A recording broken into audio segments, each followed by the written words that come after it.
Assalamu alaikum les frères. Voilà, ce gars-là, c'est un voleur. Il a volé le nom du musulman.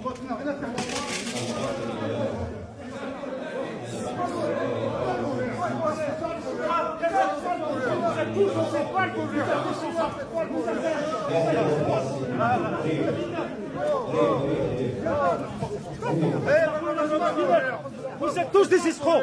Il ne faut pas faire prier derrière un gars comme ça. Nous, on est là, on est des musulmans. C'est notre mosquée. C'est la mosquée de tout le monde. C'est la mosquée de tout le monde. Il ne faut pas le laisser. Non, Allah donne معايا. Non, on n'a pas fait la prière. Tu le sais, on n'a rien dit.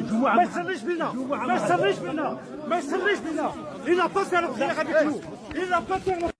Aujourd'hui se tient le procès en correctionnel de 2 prévenus, dont Karim Djermani, l'ancien secrétaire général de l'association cultuelle qui gère les lieux.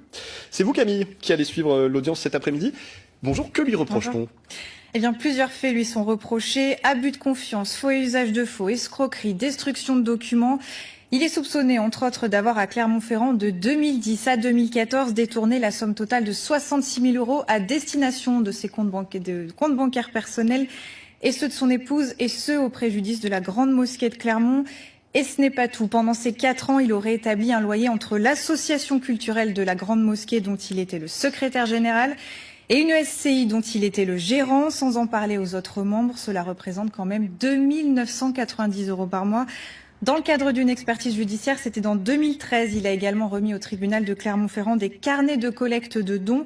Et on s'est aperçu qu'en fait, ils étaient falsifiés et indiquaient de faux montants de quête. La victime de ce procès, vous l'aurez compris, c'est l'association culturelle de la Grande Mosquée de Clermont et d'Auvergne. Et c'est une affaire au long cours, puisque les soupçons ont commencé dès 2013. Oui, exactement. Tout commence en juin 2013. Mohamed Messoussa, membre du conseil d'administration, qui s'est d'ailleurs constitué partie civile pour le procès de cet après-midi, dénonce des irrégularités dans les comptes de la Grande Mosquée et réclame de la transparence sur l'utilisation des dons des fidèles. Une gestion opaque qui en fait dure depuis 2010, date de la création de l'ouverture de ce lieu de culte. Mohamed Messoussa dépose une plainte contre X en 2015.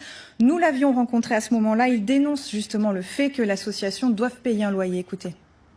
Ce qui me chagrine, c'est que la mosquée, on l'a construite pour que ça reste une mosquée à nos enfants et à tous les musulmans, que maintenant, elle est une propriété privée. Il y a quelque chose qui nous échappe tous, mais je fais tout ce que je peux pour éclaircir ce problème de cette mosquée. Et l'audience commence à 13h45. Nous vous donnerons donc rendez-vous ce soir dans le journal pour connaître le jugement du tribunal correctionnel.